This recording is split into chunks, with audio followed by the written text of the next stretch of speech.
I'm the past chairman of the Energy and Commerce Committee, the past ranking member of that committee, and when the Affordable Care Act came through the Congress, I was the senior Republican on the Committee of Jurisdiction.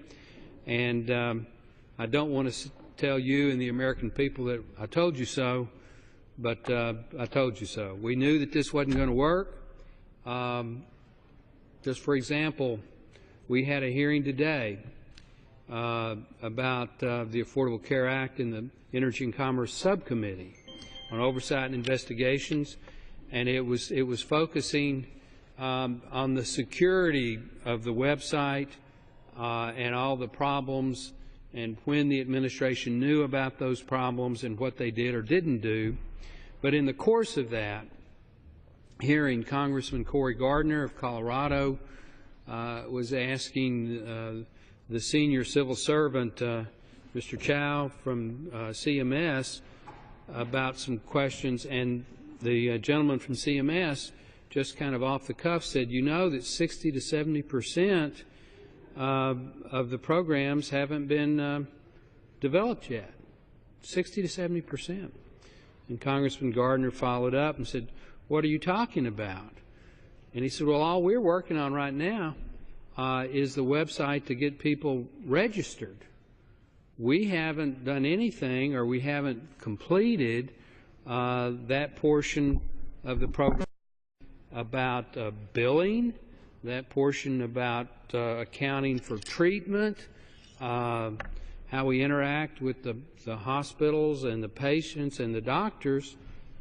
And basically 60 to 70% of the system has not been programmed yet. Now, can you imagine?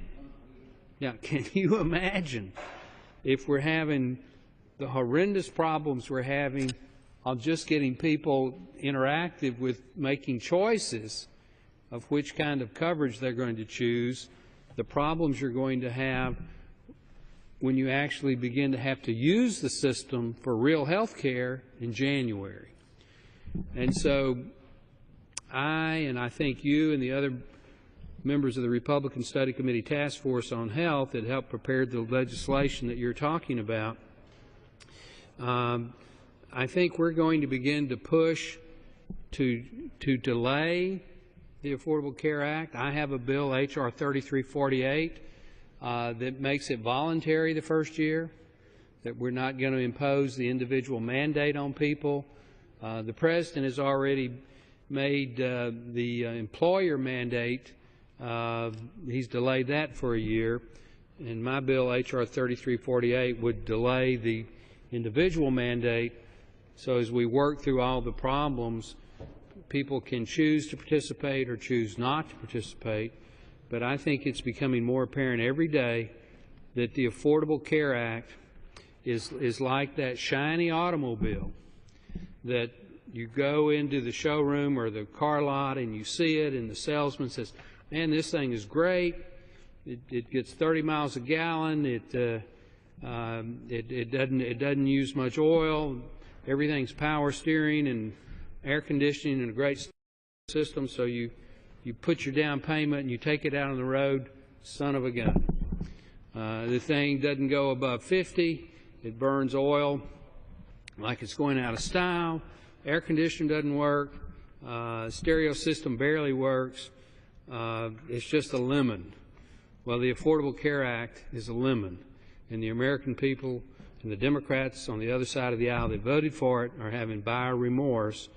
So what we need to do is delay it or repeal it, or at least make it voluntary, and then let's look at some of these alternatives, like the legislation that we put into play, where we give people real choices, where it's a patient-centered, client-centered system. We allow insurance to be sold across state lines. We beef up affordable savings accounts, health savings accounts. We do cover pre-existing conditions, and I know you'll talk about that later on, but we do it with a high-risk pool on a state-by-state basis. The Democrats have told us time after time in the general debate that you Republicans just are against the Affordable Care Act, but you don't have an alternative. Well, we have an alternative, and I think it's a good alternative. I'm a sponsor of the legislation, and I'm here to support you in this special order. And as we go through, outline what's in it, I think the American people, the other members of the House that are watching these proceedings, I think more and more of them will say, you know, we don't like that lemon that we have. Maybe we ought to go back. Maybe we ought to start over. And maybe some of these ideas in the alternative we should take a serious look at. So I commend you for your work on the legislation, and I also commend you for leading this special order this evening. Thanks.